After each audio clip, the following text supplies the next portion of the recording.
ਸਤਿ ਸ਼੍ਰੀ ਅਕਾਲ। ਨਿਊਜ਼ 18 ਪੰਜਾਬ ਹਰਿਆਣਾ ਹਿਮਾਚਲ ਤੁਸੀਂ ਦੇਖ ਰਹੇ ਹੋ। ਗੌਰਵ ਸ਼ੁਕਲਾ ਮੈਂ ਹਾਂ ਤੁਹਾਡੇ ਨਾਲ ਤੇ ਇਸ ਬੁਲੇਟਿਨ ਦਾ ਆਗਾਜ਼ ਕਰਨ ਜਾ ਰਿਹਾ ਸੀ। ਸਭ ਤੋਂ ਪਹਿਲਾਂ ਗੱਲ ਕਰਾਂਗੇ ਕਿਸਾਨਾਂ ਦੀ, ਉਹਨਾਂ ਕਿਸਾਨਾਂ ਦੀ ਜਿਨ੍ਹਾਂ ਨੇ ਝੋਨਾ ਲਗਾਇਆ ਤੇ ਹੁਣ ਉਸ ਤੋਂ ਬਾਅਦ ਪਰਾਲੀ ਉਹਨਾਂ ਦੇ ਲਈ ਇੱਕ ਵੱਡੀ ਮੁਸ਼ਕਲ ਬਣੀ ਹੋਈ ਹੈ।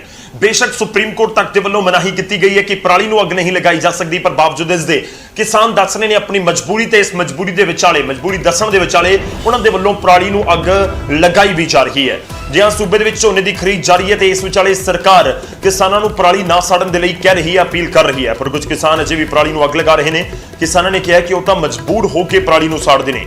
ਉਧਰ ਖੇਤੀਬਾੜੀ ਵਿਭਾਗ ਦੇ ਵੱਲੋਂ ਕਿਸਾਨਾਂ ਨੂੰ ਸਮੇਂ-ਸਮੇਂ ਸਿਰ ਜਾਗਰੂਕ ਕੀਤਾ ਜਾ ਰਿਹਾ ਹੈ ਤੇ ਨਵੀਂ ਟੈਕਨੀਕ ਦੇ ਜ਼ਰੀਏ ਪਰਾਲੀ ਨਾ ਸਾੜਨ ਦੇ ਲਈ ਪ੍ਰੇਰਿਤ ਵੀ ਕੀਤਾ ਜਾ ਰਿਹਾ ਹੈ। ਦੋ ਤਸਵੀਰਾਂ ਤੁਸੀਂ ਦੇਖ ਸਕਦੇ ਹੋ ਅੰਮ੍ਰਿਤਸਰ ਅਤੇ ਸੰਗਰੂਰ ਦੀਆਂ। ਇੱਕ ਪਾਸੇ ਅੰਮ੍ਰਿਤਸਰ 'ਚ ਪਰਾਲੀ ਨੂੰ ਅੱਗ ਲਗਾਈ ਗਈ ਤਾਂ ਸੰਗਰੂਰ ਦੇ ਵਿੱਚ ਖੇਤੀਬਾੜੀ ਅਧਿਕਾਰੀ ਅਤੇ ਪਹੁੰਚੇ ਅਤੇ ਉਹਨਾਂ ਨੇ ਆਧੁਨਿਕ ਮਸ਼ੀਨਾਂ ਦੇ ਰਾਹੀਂ ਕਿਸਾਨਾਂ ਨੂੰ ਪਰਾਲੀ ਨਾ ਸਾੜਨ ਦਾ ਹੱਲ ਦੱਸਿਆ, ਜਿਸ ਦੇ ਨਾਲ ਕਿਸਾਨਾਂ ਨੂੰ ਫਾਇਦਾ ਵੀ ਹੋਵੇਗਾ, ਪ੍ਰਦੂਸ਼ਣ ਤੋਂ ਮੁਕਤੀ ਵੀ ਮਿਲੇਗੀ। ਇਹ ਤਸਵੀਰਾਂ ਤਾਂ ਦੋ ਜ਼ਰੂਰ ਨੇ, ਪਰ ਦੂਜੇ ਪਾਸੇ ਕਿਸਾਨ ਆਪਣੀ ਮਜਬੂਰੀ ਨੂੰ ਬਿਆਨ ਕਰ ਰਹੇ ਨੇ ਤੇ ਲਗਾਤਾਰ ਇਹੀ ਜ਼ਿਕਰ ਕਰ ਰਹੇ ਨੇ ਕਿ ਅਸੀਂ ਹੁਣ ਕਰੀਏ ਕੀ। ਅਸੀਂ ਜੇਕਰ ਪਰਾਲੀ ਨੂੰ ਅੱਗ ਨਹੀਂ ਲਗਾਉਂਦੇ ਤਾਂ ਸਾਡੇ ਕੋਲ ਕੋਈ ਬਦਲ ਬਾਕੀ ਨਹੀਂ ਹੈ।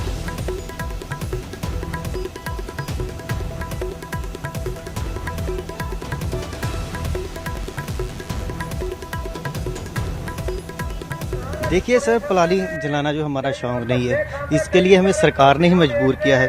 आप देख सकते हैं सरकार ने वादा किया, हमने किसानों लोगों ने मांग की थी कि सरकार में 6,000 रुपया प्रति एकड़ के हिसाब से दे, लेकिन सरकार 2600 रुपया के करीब मानी थी और वो भी नहीं दिया गया है, जिसकी वजह से किसान मजबूर हैं ये पराली को आग लगाने के लिए। और उसके अलावा उन्होंने कुछ संदों को सब्सिडी वगैरह की बात की थी। देखिए हम ये कहते हैं सरकार से, मान लीजिए हमने खेतों को इसको बाहर निकाल भी लिया, उसको एक साइड पे इकट्ठा कर भी लिया, इसके बावजूद भी बाद में हमें इसे जलाना ही पड़ेगा और तो हमारे पास कोई चारा नहीं है, ना हमने इसके कोई काम लेना है। ਇਹ ਜਿਹੜਾ ਹੈਗਾ ਜੀ ਆਪਣੇ ਮਿਲਕ ਵੀ ਪਰਾਲੀ ਨੂੰ ਵਿੱਚ ਹੀ ਮਿਲਕ ਵੀ ਆਪਣੇ ਮਲਚ ਕਰਨ ਵਾਸਤੇ ਸੁਪਰ ਸੀਡਰ ਮਸ਼ੀਨ ਆ, ਜਿਹੜੀ ਕਿ ਨਾਲ ਹੀ ਜਿਹੜੇ ਖੜੇ ਖਰਚੇ ਨੇ ਜਦੋਂ ਅਸੀਂ ਸੁਪਰ ਐਸਐਮਐਸ ਲਗਾ ਕੇ ਕੰਬਾਈਨ ਨਾਲ ਕਟਾਈ ਕਰ ਲੈਂਦੇ ਆ, ਉਸ ਤੋਂ ਬਾਅਦ ਇਹ ਮਸ਼ੀਨ ਦੇ ਨਾਲ ਅਸੀਂ ਖਰਚਿਆਂ ਦੇ ਨਾਲ ਇਕੱਠੀ ਮਿਲਕ ਵੀ ਉਹਨੂੰ ਮਲਚ ਕਰਕੇ ਵਿੱਚ ਤੇ ਆਪਣੀ ਕਣਕ ਦੀ ਬਿਜਾਈ ਉਹ ਸਿੱਧੀ ਇੱਕੋ ਮਿਲਕ ਵੀ ਉਹਦੇ ਵਿੱਚ ਕਰ ਸਕਦੇ ਆ ਜੀ। ਹੈਪੀ ਸੀਡਰ ਦੇ ਕੁਝ ਜਿਹੜੇ ਹੈਗੇ ਸ਼ੰਕੇ ਕਿਸਾਨ ਵੀਰਾਂ ਨੂੰ ਸੀਗੇ ਕਿ ਉਹ ਜਿਹੜੇ ਸੀਗੇ ਇਹਦੇ ਸਟੈਮਸ ਉਹ ਰਹਿ ਜਾਂਦੇ ਸੀ, ਇਸ ਕਰਕੇ ਉਹਨਾਂ ਨੂੰ ਕੁਝ ਡਾਊਟਸ ਹੁੰਦੇ ਸੀ ਕਿ ਵੀ ਜਰਮੀਨੇਸ਼ਨ ਦੇ ਵਿੱਚ ਕੋਈ ਪ੍ਰੋਬਲਮ ਹੋਏਗੀ, ਤੇ ਉਹ ਜਿਹੜੀ ਨਵੀਂ ਤਕਨੀਕ ਹੈਗੀ ਸੁਪਰ ਸੀਡਰ ਦੀ, ਇਹਦੇ ਨਾਲ ਉਹ ਪ੍ਰੋਬਲਮ ਵੀ ਹੱਲ ਹੋ ਗਈ ਹੈ। ਆਪਾਂ ਨੇ ਲਾਈਵ ਡੈਮੋਨਸਟ੍ਰੇਸ਼ਨ ਦੇਖਿਆ ਤੇ ਪਰਾਲੀ ਪ੍ਰੋਪਰਲੀ ਮੈਨੇਜ ਹੋ ਜਾਂਦੀ ਹੈ। ਤਾਂ ਕਿਸਾਨਾਂ ਦੇ ਵੱਲੋਂ ਪਰਾਲੀ ਸਾੜੀ ਜਾ ਰਹੀ ਹੈ ਤੇ ਇਸ ਪੂਰੇ ਮੁੱਦੇ ਦੇ ਉੱਤੇ ਉਹਨਾਂ ਦੇ ਵੱਲੋਂ ਇਹ ਜ਼ਿਕਰ ਕੀਤਾ ਜਾ ਰਿਹਾ ਹੈ ਕਿ ਸਾਡੀ ਤਾਂ ਮਜਬੂਰੀ ਹੈ, ਅਸੀਂ ਕਰੀਏ ਕੀ। ਸਰਕਾਰ ਜੇਕਰ ਸਾਨੂੰ ਮਦਦ ਦੇਵੇ, ਸਾਡੀ ਮਦਦ ਕਰੇ ਤਾਂ ਉਸ ਤੋਂ ਬਾਅਦ ਅਸੀਂ ਇਹ ਸੋਚ ਸਕਦੇ ਹਾਂ ਕਿ ਪਰਾਲੀ ਨੂੰ ਅੱਗ ਨਾ ਲਗਾਈਏ। ਦੇਖੋ ਦੋਵੇਂ ਚੀਜ਼ਾਂ ਨੇ ਕਿ ਜੇਕਰ ਪਰਾਲੀ ਨੂੰ ਅੱਗ ਲਗਾਈ ਜਾਂਦੀ ਹੈ, ਧੂਆਂ ਕਿਸ ਤਰੀਕੇ ਦੇ ਨਾਲ ਹੁੰਦਾ ਹੈ ਇਹ ਸਾਨੂੰ ਸਾਰਿਆਂ ਨੂੰ ਪਤਾ ਹੈ ਤੇ ਖਾਸ ਤੌਰ ਤੇ ਇਹ ਕਾਲ ਇਸ ਵਾਰ ਦਾ ਸਾਲ ਕਰੋਨਾ ਕਾਲ ਹੈ। ਕਰੋਨਾ ਦੇ ਵਿੱਚ ਸਿੱਧੀ ਜੀ ਗੱਲ ਹੈ ਕਿ ਜਿਨ੍ਹਾਂ ਨੂੰ ਕਰੋਨਾ ਹੋਇਆ ਉਹਨਾਂ ਨੂੰ ਸਾਹ ਲੈਣ ਦੇ ਵਿੱਚ ਦਿੱਕਤ ਆਉਂਦੀ ਹੈ ਤੇ ਜੇਕਰ ਪਰਾਲੀ ਨੂੰ ਅੱਗ ਲਗਾਈ ਗਈ ਤੇ ਹਾਲਾਤ ਪਿਛਲੇ ਕੁਝ ਸਾਲਾਂ ਵਰਗੇ ਬਣੇ ਤਾਂ ਦਿੱਕਤ ਸਾਹ ਲੈਣ ਦੇ ਵਿੱਚ ਉਸ ਸਮੇਂ ਬਹੁਤ ਆਉਂਦੀ ਹੈ। ਜਿੱਥੇ ਵੀ ਪਰਾਲੀ ਨੂੰ ਅੱਗ ਲਗਾਈ ਜਾਂਦੀ ਹੈ ਜਾਂ ਧੂਆਂ ਜਿੱਥੇ ਬਹੁਤ ਜ਼ਿਆਦਾ ਹੋ ਜਾਂਦਾ ਹੈ ਤਾਂ ਉਹ ਇਸ ਵਾਰ ਜੇਕਰ ਹੁੰਦਾ ਤਾਂ ਫਿਰ ਦਿੱਕਤ ਲਾਜ਼ਮੀ ਤੌਰ ਤੇ ਵੱਧ ਸਕਦੀ ਹੈ। ਦੇਖੋ ਇਹ ਕਿਸੇ ਦੇ ਲਈ ਵੀ ਹੋਏਗੀ, ਇਹ ਤਾਂ ਬੜੀ ਕਲੀਅਰ ਗੱਲ ਹੈ ਕਿ ਜੇਕਰ ਸਾਹ ਲੈਣ 'ਚ ਦਿੱਕਤ ਹੁੰਦੀ ਹੈ ਤਾਂ ਕੋਈ ਕਿਸਾਨ ਦਾ ਪਰਿਵਾਰ ਵੀ ਹੋ ਸਕਦਾ ਹੈ, ਕੋਈ ਆਮ ਸ਼ਖਸ ਵੀ ਹੋ ਸਕਦਾ ਜੇ ਖੇਤੀਬਾੜੀ ਦੇ ਨਾਲ ਸੰਬੰਧਿਤ ਨਾ ਹੋਵੇ, ਜਾਂ ਕੋਈ ਸ਼ਹਿਰ ਦੇ ਵਿੱਚ ਵੀ ਕੋਈ ਲੋਕ ਹੋ ਸਕਦੇ ਨੇ। ਇਹ ਇੱਕ ਵੱਡੀ ਦਿੱਕਤ ਜ਼ਰੂਰ ਹੈ ਇਸ ਵਾਰੀ ਖਾਸ ਤੌਰ ਤੇ। ਪਰ ਦੂਜਾ ਪੁਆਇੰਟ, ਕਿਸਾਨਾਂ ਦੀ ਵੀ ਚੀਜ਼ ਸਮਝਣ ਨੂੰ, ਉਹਨਾਂ ਦੀ ਗੱਲ ਸਮਝਣ ਨੂੰ, ਮਜਬੂਰੀ ਸਮਝਣ ਦੀ ਵੀ ਕੋਸ਼ਿਸ਼ ਸਾਨੂੰ ਕਰਨੀ ਹੋਵੇਗੀ, ਕਿਉਂਕਿ ਉਹ ਕਹਿ ਰਹੇ ਨੇ ਕਿ ਜੇਕਰ ਉਹ 1 ਏਕੜ ਦੇ ਪਿੱਛੇ, 1 ਕਿੱਲੇ ਦੇ ਪਿੱਛੇ ਪੂਰਾ ਪਰਾਲੀ ਦੀ ਰਹਿੰਦ ਖੂੰਦ ਜਿਹੜੀ ਹੈਗੀ ਹੈ ਫਸਲ ਦੀ, ਉਹਨੂੰ ਟਿਕਾਣੇ ਲਗਾਉਣ ਦੀ ਕੋਸ਼ਿਸ਼ ਕਰਦੇ ਨੇ ਤਾਂ ਉਸ ਦੇ ਵਿੱਚ ਉਹਨਾਂ ਦਾ ਵੱਡਾ ਖਰਚਾ ਆਉਂਦਾ, ਹਜ਼ਾਰਾਂ ਰੁਪਏ ਦੇ ਵਿੱਚ ਖਰਚਾ ਆਉਂਦਾ ਤੇ ਜੇਕਰ ਸਰਕਾਰ ਉਹ ਨਹੀਂ ਦਿੰਦੀ ਤਾਂ ਉਸ ਨੂੰ ਉਹ ਸਹਿਣ ਦੇ ਵਿੱਚ ਸਮਰੱਥ ਨਹੀਂ ਨੇ ਕਿ 1 ਕਿੱਲੇ ਦੇ ਪਿੱਛੇ ਜਾ ਕੇ ਉਹ ਇੰਨਾ ਜ਼ਿਆਦਾ ਖਰਚਾ ਕਰਕੇ ਪਰਾਲੀ ਨੂੰ ਟਿਕਾਣੇ ਲਗਾ ਸਕਣ। ਉਹ ਆਪਣੀ ਮਜਬੂਰੀ ਦੱਸ ਰਹੇ ਨੇ, ਕਹਿ ਰਹੇ ਨੇ ਕਿ ਸਰਕਾਰ ਮਦਦ ਕਰੇ, ਅਸੀਂ ਤਿਆਰ ਹਾਂ। ਪਰ ਦੋਵੇਂ ਚੀਜ਼ਾਂ ਆਪੋ ਆਪਣੀ ਥਾਂ ਤੇ ਨੇ ਕਿ ਜੇਕਰ ਮੁੱਦੇ ਦਾ ਹੱਲ ਨਹੀਂ ਹੁੰਦਾ ਤਾਂ ਕਿਵੇਂ ਇਸ ਦੇ ਉੱਤੇ ਅੱਗੇ ਸਰਕਾਰ ਐਕਸ਼ਨ ਲਏਗੀ, ਕਿਉਂਕਿ ਸੁਪਰੀਮ ਕੋਰਟ ਤਾਂ ਬਹੁਤ ਸਖਤ ਨਜ਼ਰ ਆਈ ਹੈ ਪਿਛਲੇ ਕੁਝ ਦਿਨਾਂ ਦੇ ਵਿੱਚ।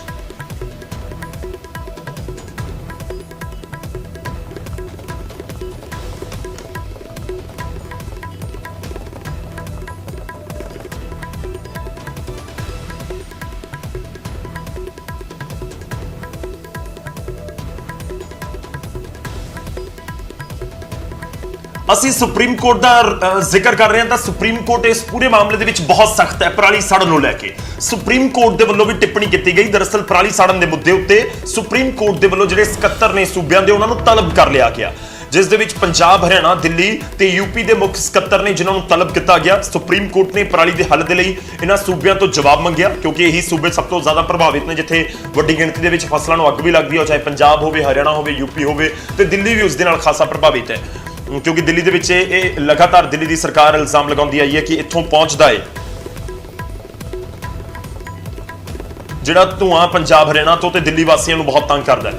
ਤਾਂ ਸੁਪਰੀਮ ਕੋਰਟ ਨੇ ਕੀ ਕਿਹਾ? ਸੁਪਰੀਮ ਕੋਰਟ ਕਹਿ ਰਿਹਾ ਕਿ ਪਰਾਲੀ ਨਾ ਸਾੜੀ ਜਾਵੇ, ਇਹ ਸਾਰੇ ਸੂਬੇ ਮਿਲ ਕੇ ਯਕੀਨੀ ਬਣਾਉਣ, ਜਿਵੇਂ ਮਰਜ਼ੀ ਬਣਾਓ। ਤੁਸੀਂ ਦੇਖੋ, MSP ਦਾ ਕੁਝ ਹਿੱਸਾ ਰੋਕਣ ਤੇ ਵੀ ਵਿਚਾਰ ਹੋਵੇ। ਮਤਲਬ ਕੀ ਹੈ ਇਸ ਦਾ ਮਤਲਬ ਇਹ ਹੈ ਕਿ ਜੇਕਰ ਸਪੋਜ਼ ਕਰ ਲਓ ਕਿ ਤੁਹਾਨੂੰ 1880 ਰੁਪਏ, 1890 ਜਾਂ 1900 ਰੁਪਏ ਤੁਹਾਨੂੰ MSP ਮਿਲੀ ਹੈ ਤੁਹਾਡੀ ਫਸਲ ਦੀ, ਤੇ ਤੁਸੀਂ 10 ਏਕੜ ਦੀ ਫਸਲ ਲੈ ਕੇ ਉੱਥੇ ਪਹੁੰਚੇ ਹੋ, ਤਾਂ ਹੋ ਸਕਦਾ ਹੈ ਸੁਪਰੀਮ ਕੋਰਟ ਕਹਿ ਰਿਹਾ ਕਿ ਇਸ ਦੇ ਉੱਤੇ ਵਿਚਾਰ ਕਰੋ ਕਿ ਤੁਹਾਡੀ ਕੁਝ ਰਕਮ ਰੋਕ ਲਈ ਜਾਵੇ 10 ਏਕੜ ਦੇ ਹਿਸਾਬ ਦੇ ਨਾਲ, ਕਿ ਜਦੋਂ ਤੁਹਾਡੀ ਪਰਾਲੀ ਦੀ ਰਹਿੰਦ ਖੂੰਹਦ ਤੁਸੀਂ ਉੱਥੋਂ ਹਟਾ ਦਵੋਗੇ, ਖੇਤ ਖਾਲੀ ਹੋ ਜਾਣਗੇ, ਤਾਂ ਉਹ ਜਿਹੜੀ ਅਮਾਉਂਟ ਹੈ, ਜਿਵੇਂ 100 ਰੁਪਏ ਕੁਇੰਟਲ ਦਾ ਰੋਕ ਲਿਆ, ਤੁਸੀਂ 100 ਕੁਇੰਟਲ ਕਣਕ ਲੈ ਕੇ ਗਏ ਸੀਗੇ, ਤਾਂ ਉੱਥੇ 10,000 ਰੁਪਏ ਤੁਹਾਡਾ ਰੋਕ ਲਿਆ ਗਿਆ। ਤੇ ਜਦੋਂ ਤੁਸੀਂ ਆਪਣੇ ਖੇਤ ਖਾਲੀ ਤੁਹਾਡੇ ਦੇਖ ਲੈਣਗੇ, ਇੰਸਪੈਕਸ਼ਨ ਹੋਏਗੀ, ਤੇ ਉਸ ਤੋਂ ਬਾਅਦ ਤੁਹਾਡੇ ਪੈਸੇ ਰਿਲੀਜ਼ ਕਰ ਦਿੱਤੇ ਜਾਣਗੇ। ਇਸ ਤਰੀਕੇ ਦਾ ਫਾਰਮੂਲਾ ਵੀ ਸੁਪਰੀਮ ਕੋਰਟ ਦੇ ਵੱਲੋਂ ਸੁਝਾਇਆ ਜਾ ਰਿਹਾ ਹੈ।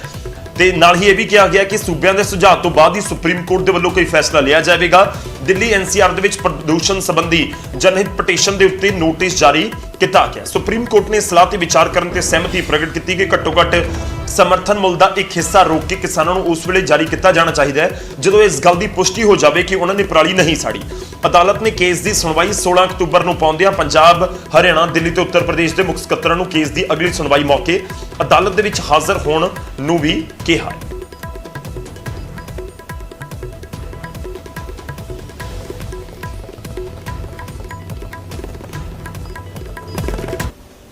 ਤਾਂ ਪਰਾਲੀ ਸਾੜਨ ਨੂੰ ਲੈ ਕੇ ਇੱਕ ਵਾਰ ਫਿਰ ਤੋਂ ਚਰਚਾ ਹੈ, ਤੇ ਚਰਚਾ ਦੇ ਵਿਚਾਲੇ ਚਿੰਤਾ ਵੀ ਹੈ। ਚਿੰਤਾ ਇਸ ਕਰਕੇ ਹੈ ਕਿਉਂਕਿ ਜੇਕਰ ਪਰਾਲੀ ਨੂੰ ਅੱਗ ਲਗਾਈ ਜਾਂਦੀ ਹੈ, ਧੂਆਂ ਹੁੰਦਾ ਹੈ, ਧੂਆਂ ਜ਼ਿਆਦਾ ਹੁੰਦਾ ਹੈ, ਤਾਂ ਫਿਰ ਕਰੋਨਾ ਕਾਲ ਦੇ ਵਿੱਚ ਦਿੱਕਤ ਹੋ ਸਕਦੀ ਹੈ। ਪਰ ਹੁਣ ਅਸੀਂ ਤੁਹਾਨੂੰ ਗੜਸ਼ੰਕਰ ਦੇ ਕਿਸਾਨ ਦੇ ਨਾਲ ਮਿਲਵਾਉਣ ਜਾ ਰਹੇ ਹਾਂ ਜੋ ਪਰਾਲੀ ਨੂੰ ਪਿਛਲੇ 5 ਸਾਲ ਤੋਂ ਅੱਗ ਨਹੀਂ ਲਗਾ ਰਿਹਾ ਤੇ ਚੌਖਾ ਮੁਨਾਫਾ ਵੀ ਕਮਾ ਰਿਹਾ ਹੈ। ਕੀ ਕਰ ਰਿਹਾ ਇਹ ਕਿਸਾਨ, ਕੀ ਨੇ ਇਸ ਦੀ ਖੇਤੀ ਦੇ ਰਾਜ਼, ਰਿਪੋਰਟ ਦੇ।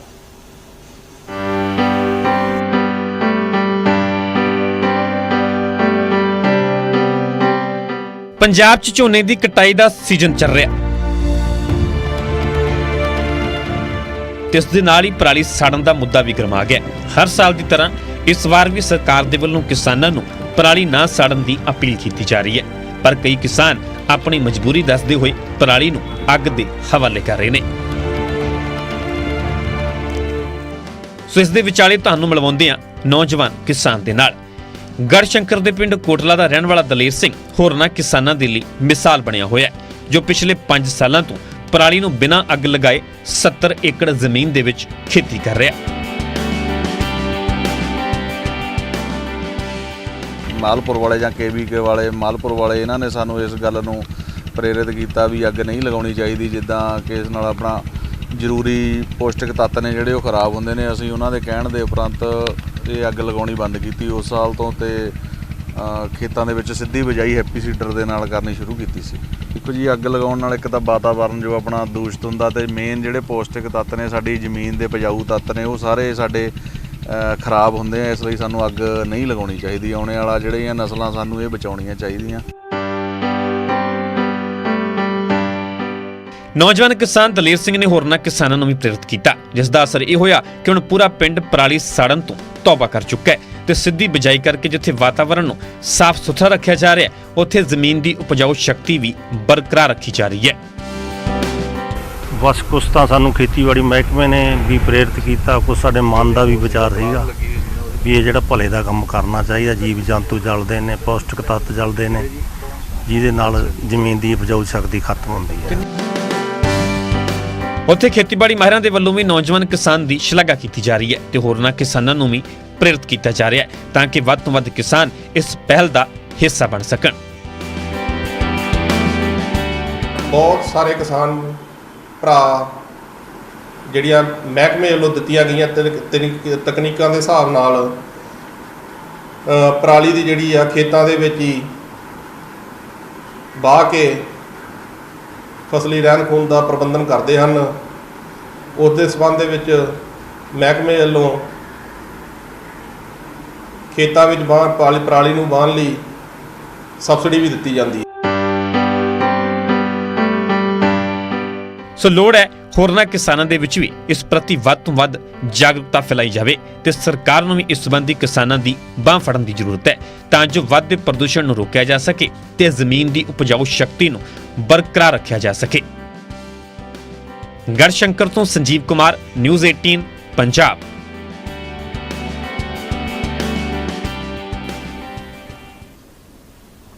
ਤੇ ਗੜਸ਼ੰਕਰ ਦੀ ਅਸੀਂ ਤੁਹਾਨੂੰ ਕਹਾਣੀ ਦੱਸੀ ਹੈ ਕਿ ਕਿਸ ਤਰੀਕੇ ਦੇ ਨਾਲ ਉਹਨਾਂ ਦੇ ਵੱਲੋਂ ਰਹਿੰਦ ਖੂੰਹਦ ਨੂੰ ਟਿਕਾਣੇ ਵੀ ਲਗਾਇਆ ਜਾ ਰਿਹਾ ਹੈ ਤੇ ਪਰਾਲੀ ਨੂੰ ਅੱਗ ਨਹੀਂ ਲਗਾਈ ਜਾ ਰਹੀ। ਦੋਵਾਂ ਦੇ ਲਈ ਵਧੀਆ, ਜ਼ਮੀਨ ਦੇ ਲਈ ਵੀ, ਕਿਉਂਕਿ ਕਿਹਾ ਜਾਂਦਾ ਕਿ ਅੱਗ ਲਗਾਉਣ ਦੇ ਨਾਲ ਜ਼ਮੀਨ ਦੀ ਜਿਹੜੀ ਉਪਜਾਊ ਸ਼ਕਤੀ ਹੈ ਉਹ ਵੀ ਘਟਦੀ ਹੈ ਤੇ ਦੂਜੇ ਪਾਸੇ ਚੌਗਿਰਦੇ ਨੂੰ ਨੁਕਸਾਨ ਤਾਂ ਹੁੰਦਾ ਹੀ ਹੈ, ਉਹ ਤਾਂ ਸਾਨੂੰ ਸਾਰਿਆਂ ਨੂੰ ਪਤਾ ਹੀ ਹੈ ਇਸ ਚੀਜ਼ ਦਾ। ਬਟ ਸਵਾਲ ਇਹ ਹੈ ਕਿ ਹੁਣ ਇਸ ਪੂਰੇ ਮਾਮਲੇ ਦੇ ਵਿੱਚ ਕਿਸਾਨਾਂ ਦੀ ਮਦਦ ਕਿਵੇਂ ਹੋਵੇ, ਕਿਸਾਨ ਕਿਵੇਂ ਪਰਾਲੀ ਨੂੰ ਅੱਗ ਨਾ ਲਗਾਉਣ, ਇਹ ਵੀ ਇੱਕ ਵੱਡਾ ਸਵਾਲ ਜ਼ਰੂਰ ਹੈ। ਕਿਉਂਕਿ ਅਸੀਂ ਵੱਖ-ਵੱਖ ਥਾਵਾਂ ਤੋਂ ਤੁਹਾਨੂੰ ਤਸਵੀਰਾਂ ਦਿਖਾਈਆਂ ਨੇ ਤਾਂ ਉੱਥੇ ਤਾਂ ਇਹ ਜ਼ਰੂਰ ਦਿੱਕਤ ਨਜ਼ਰ ਆਈ ਹੈ ਕਿ ਪਰਾਲੀ ਨੂੰ ਅੱਗ ਲਗਾਈ ਗਈ ਹੈ ਉੱਥੇ, ਕਿਉਂਕਿ ਕਿਸਾਨ ਆਪਣੀ ਮਜਬੂਰੀ ਦੱਸ ਰਹੇ ਨੇ। ਉਹ ਕਹਿ ਰਹੇ ਨੇ ਕਿ ਇਹ ਇਸ਼ੂ ਹੈ, ਅਸੀਂ ਦੱਸੋ ਕੀ ਕਰੀਏ, ਸਾਡੇ ਕੋਲੋਂ ਸਰਕਾਰ ਕੋਈ ਬਦਲ ਦਵੇ। ਹਾਲਾਂਕਿ ਸ਼ੁਰੂਆਤ ਦੇ ਵਿੱਚ ਮੈਂ 2 ਤਸਵੀਰਾਂ ਵੀ ਤੁਹਾਨੂੰ ਦਿਖਾਈਆਂ ਸੀ, ਅੰਮ੍ਰਿਤਸਰ ਦੇ ਵਿੱਚ ਜਿੱਥੇ ਪਰਾਲੀ ਸਾੜੀ ਜਾ ਰਹੀ ਸੀ, ਸੰਗਰੂਰ ਦੇ ਵਿੱਚ ਜਿੱਥੇ ਅਧਿਕਾਰੀ ਪਹੁੰਚੇ ਸਨ, ਅਧਿਕਾਰੀਆਂ ਦੇ ਵੱਲੋਂ ਉੱਥੇ ਕਿਸਾਨਾਂ ਨੂੰ ਇਹ ਬਦਲ ਦਿੱਤਾ ਜਾ ਰਿਹਾ ਸੀ ਕਿ ਤੁਸੀਂ ਜੇਕਰ ਪਰਾਲੀ ਨੂੰ ਅੱਗ ਨਹੀਂ ਲਗਾਉਣਾ ਚਾਹੁੰਦੇ ਆ, ਤੁਸੀਂ ਚਾਹੁੰਦੇ ਹੋ ਕਿ ਇਸ ਦਾ ਨਿਪਟਾਰਾ ਕੀਤਾ ਜਾ ਸਕੇ ਬਿਨਾਂ ਅੱਗ ਲਗਾਏ, ਤਾਂ ਕਿਵੇਂ ਕੀਤਾ ਜਾ ਸਕਦਾ। ਮਸ਼ੀਨਰੀ ਦੇ ਨਾਲ ਇੱਕ ਆਪਸ਼ਨ ਜ਼ਰੂਰ ਦਿੱਤੀ ਜਾ ਰਹੀ ਸੀ ਕਿਸਾਨਾਂ ਨੂੰ। ਤਾਂ ਖੈਰ ਕਿਸਾਨ ਕੀ ਵਾਕਈ ਹੀ ਇਸ ਪੂਰੀ ਰੂਪਰੇਖਾ ਦੇ ਉੱਤੇ ਸਰਕਾਰ ਦੇ ਦਾਅਵਿਆਂ ਉੱਤੇ ਚੱਲਦੇ ਨੇ ਜਾਂ ਕੀ ਕਰਦੇ ਨੇ, ਇੱਕ ਵੱਡਾ ਸਵਾਲ ਜ਼ਰੂਰ ਹੈ।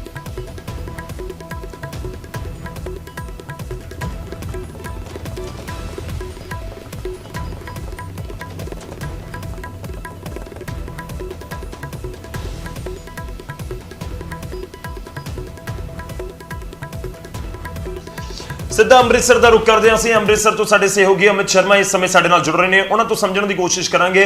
ਅਮਿਤ, ਇਸ ਵਾਰੀ ਮਾਝੇ ਦਾ ਬੜਾ ਜ਼ਿਕਰ ਹੋ ਰਿਹਾ ਕਿ ਮਾਝੇ ਦੇ ਵਿੱਚ ਬਹੁਤ ਥਾਵਾਂ ਦੇ ਉੱਤੇ ਪਰਾਲੀ ਨੂੰ ਅੱਗ ਲਗਾਈ ਗਈ ਹੈ। ਮੈਂ ਪਹਿਲਾਂ ਸਥਿਤੀ ਸਮਝਣਾ ਚਾਹਾਂਗਾ, ਜੇਕਰ ਕੋਈ ਡਿਪਾਰਟਮੈਂਟ ਦੇ ਵੱਲੋਂ ਕੋਈ ਅੰਕੜੇ ਦਿੱਤੇ ਗਏ ਹੋਣ ਕਿ ਇਸ ਵਾਰ ਹੁਣ ਤੱਕ ਕਿੰਨੇ ਜਿਹੜੇ ਕਿਸਾਨਾਂ ਦੇ ਵੱਲੋਂ ਪਰਾਲੀ ਨੂੰ ਅੱਗ ਲਗਾਈ ਗਈ ਹੈ ਤੇ ਕੀ ਕੁਝ ਕਿਸਾਨ ਕਹਿ ਰਹੇ ਨੇ ਤੇ ਡਿਪਾਰਟਮੈਂਟ ਜਿਹੜਾ ਖੇਤੀਬਾੜੀ ਵਿਭਾਗ ਆ ਉਹ ਕੀ ਕਹਿ ਰਿਹਾ?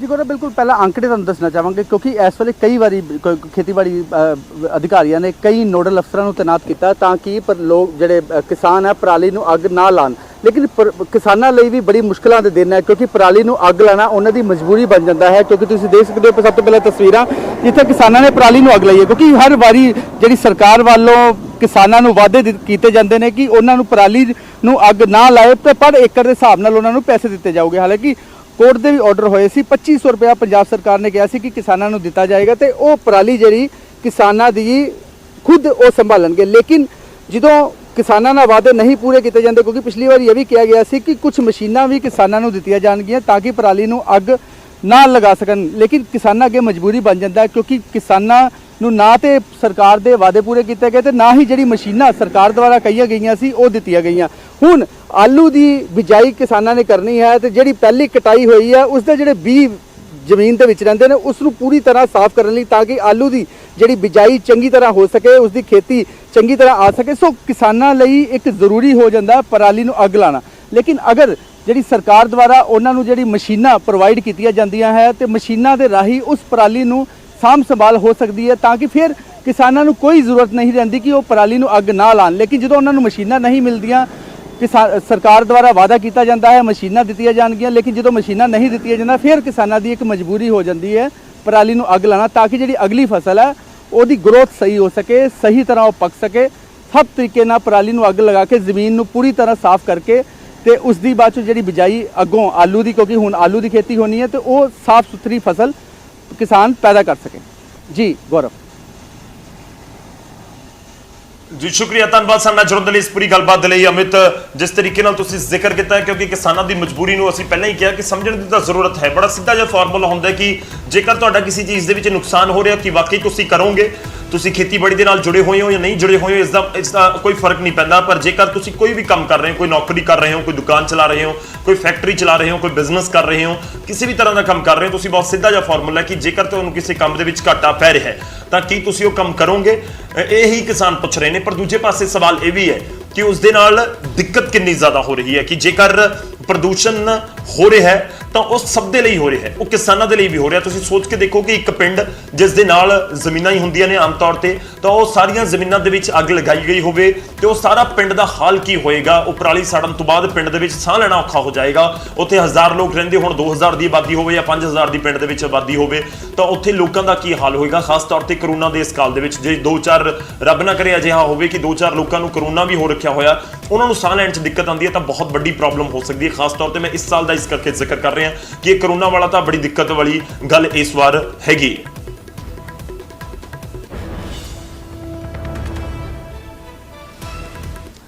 ਤਾਂ ਪਰਾਲੀ ਦੇ ਮੁੱਦੇ ਦੇ ਉੱਤੇ ਕਿਸਾਨਾਂ ਦੇ ਵੱਲੋਂ ਆਪਣੀ ਜਿਹੜੀ ਮੰਗ ਹੈ ਉਹ ਰੱਖੀ ਜਾ ਰਹੀ ਹੈ, ਪੱਖ ਰੱਖ ਰਹੇ ਨੇ ਆਪਣਾ, ਤੇ ਸਾਡੀ ਕੋਸ਼ਿਸ਼ ਹੈ ਅਸੀਂ ਸਰਕਾਰ ਦੀਆਂ ਗੱਲਾਂ ਵੀ ਕਿਸਾਨਾਂ ਤੱਕ ਪਹੁੰਚਾਈਏ ਤੇ ਕਿਸਾਨ ਜੋ ਕਹਿ ਰਹੇ ਨੇ ਉਹ ਵੀ ਸਰਕਾਰ ਤੱਕ ਪਹੁੰਚਾਉਣ ਦੀ ਕੋਸ਼ਿਸ਼ ਕਰੀਏ। ਇੱਕ ਨਿੱਕੇ ਜਿਹੇ ਬ੍ਰੇਕ ਲਈ ਰੁਕ ਰਹੇ ਹਾਂ, ਵਾਪਸ ਆਵਾਂਗੇ ਕੁਝ ਹੋਰ ਖਬਰਾਂ ਦੇ ਨਾਲ।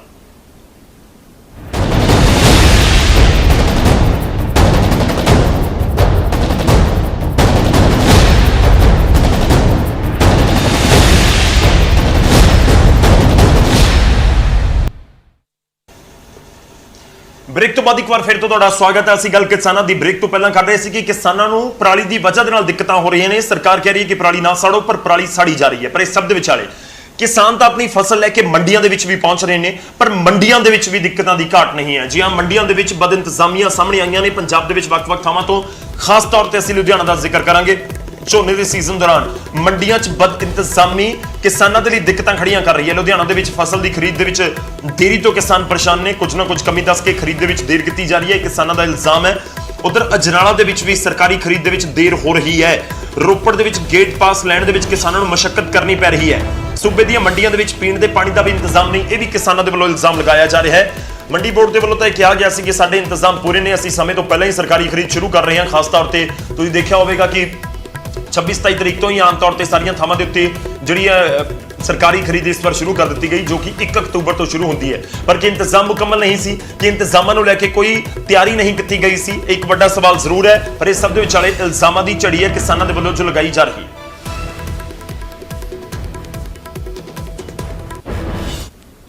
ਮੈਂ ਲੁਧਿਆਣਾ ਦੀ ਦਾਣਾ ਮੰਡੀ ਦੇ ਵਿੱਚ ਮੌਜੂਦ ਹੈ। ਤਸਵੀਰਾਂ ਮੈਂ ਤੁਹਾਨੂੰ ਦਿਖਾਉਂਗਾ ਕਿ ਝੋਨਾ ਮੰਡੀਆਂ ਦੇ ਵਿੱਚ ਪਿਆ ਹੋਇਆ ਵਾ, ਪੱਖਾ ਲਗਾਇਆ ਜਾ ਰਿਹਾ ਵਾ, ਪੈਕਿੰਗ ਕੀਤੀ ਜਾ ਰਹੀ ਹੈ। ਬਾਰਦਾਨੇ ਦੀ ਵੀ ਕਿਸੇ ਤਰੀਕੇ ਦੀ ਕਮੀ ਨਹੀਂ ਹੈਗੀ। ਪਰ ਜੇ ਅਗਰ ਅਸੀਂ ਗੱਲ ਕਰੀਏ ਕਿ ਸਰਕਾਰੀ ਤੌਰ ਦੇ ਤੇ ਝੋਨਾ ਚੱਕਣ ਦੀ, ਤਾਂ ਉਹ ਹਜੇ ਤੱਕ ਵੀ ਸਹੀ ਤਰੀਕੇ ਨਾਲ ਜਿਹੜੇ ਅਫਸਰ ਹੈਗੇ ਨੇ ਉਹ ਹਜੇ ਤੱਕ ਨਹੀਂ ਚੱਕ ਰਹੇ ਨੇ। ਮੇਰੇ ਨਾਲ ਕੁਝ ਕਿਸਾਨ ਮੌਜੂਦ ਹੈਗੇ ਨੇ, ਉਹਨਾਂ ਨਾਲ ਅਸੀਂ ਗੱਲ ਕਰ ਲੈਂਦੇ ਹਾਂ। ਸਰ, ਝੋਨਾ ਚੁੱਕਿਆ ਜਾ ਰਿਹਾ ਸਰਕਾਰੀ ਤੌਰ ਤੇ? ਨਹੀਂ ਜੀ। ਕੀ ਦਿੱਕਤ ਆ ਰਹੀ? ਦਿੱਕਤ ਕਦੇ ਤਾਂ ਕਹਿੰਦੇ ਗਿੱਲਾ ਜੀ, ਇਹ ਕਦੇ ਕਹਿੰਦੇ ਗਵਰਨਮੈਂਟ ਦੀ ਖਰੀਦ ਨਹੀਂ ਆਈ ਜੀ, ਕਦੇ ਕਹਿੰਦੇ ਟੋਟਾ, ਕਦੇ ਕਹਿੰਦੇ ਇਹਦੇ ਵਿੱਚ ਟੋਟਾ ਆ, ਇਹਦੇ ਵਿੱਚ ਦਾਣਾ ਟੁੱਟਿਆ ਆਂਦਾ ਹੈਗਾ, ਫੂਸ ਆਂਦਾ ਹੈਗਾ। ਉਹ ਜ਼ਿਮੀਦਾਰ ਤਾਂ ਖੁਦਕੁਸ਼ੀਆਂ ਕਰਨ ਨੂੰ ਤਿਆਰ ਬੈਠਾ ਹੈਗਾ। ਜ਼ਿਮੀਦਾਰ ਨੇ ਖੁਦਕੁਸ਼ੀਆਂ ਆਪ ਕਰ ਲੈਣੀਆਂ ਹੈਗੀਆਂ ਨੇ, ਜਿੰਨਾ ਜ਼ਿਮੀਦਾਰ ਤੰਗ ਆਇਆ ਹੈਗਾ। ਤੁਹਾਨੂੰ ਲੱਗਦਾ ਨਹੀਂ ਹੈ ਕਿ ਜੇਕਰ ਪ੍ਰਾਈਵੇਟ ਸੈਕਟਰ ਦੇ ਜਿਹੜੇ ਬੰਦੇ ਹੈਗੇ ਨੇ, ਜਿਹੜੇ ਪ੍ਰਾਈਵੇਟ ਕੰਪਨੀਆਂ, ਜੇਕਰ ਉਹ ਤੁਹਾਡਾ ਝੋਨਾ ਖਰੀਦਣਾ ਚਾਹਣਗੇ ਤਾਂ ਤੁਸੀਂ ਉਹਨਾਂ ਨੂੰ ਵੇਚੋਗੇ?